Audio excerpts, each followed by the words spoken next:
Don't be negative. All right, hold on a second. Is negativity always negative? There's a difference between speaking negatively and talking about negativity. And there's a difference between negative thinking as a habit and negative thinking as a tool or a perspective. We can't control our negative emotions or their causes. These are natural things. Anger is a healthy response when others overstep their boundaries with us. And a bit of sadness is a healthy response to losing something. And frustration is a healthy response to unmet needs.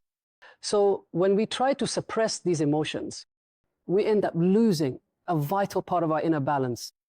Accordingly, the concept of negative thinking is the ability to interact with and deal with negative emotions realistically, allowing us to face them. We get to know her, to control them, and to benefit from them for our own good, rather than dealing with them through deceptive positivity and ignoring the scars they've left on the walls of our minds and the curtains of our hearts. Negative thinking is important in the long run.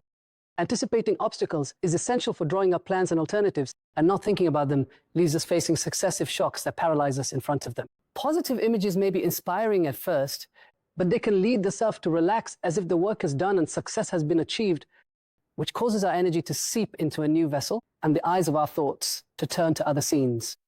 Illusion makes us sweep the dust under the rug so the room appears clean, while acknowledging them, confronting them, or living with them, or treating them is better than the illusion of positivity that complicates matters and makes them worse, until the only remedy may be cauterization or even amputation, and at that point, the loss is doubled not because of positivity, but because of naivety and negligence.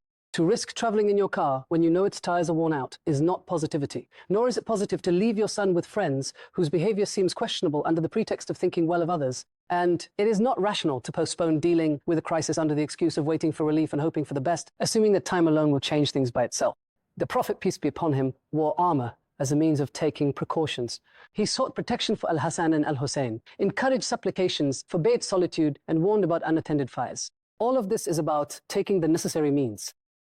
In conclusion, positive thinking should not make us complacent, nor should negative thinking cause us to wither away. It should motivate us to act when action is beneficial and prevent us from taking action when inaction is more appropriate. The pinnacle of positive thinking is not in ignoring the negatives, but in having good faith in God, considering all possible negative outcomes, and taking the necessary steps to achieve the best among them. Peace.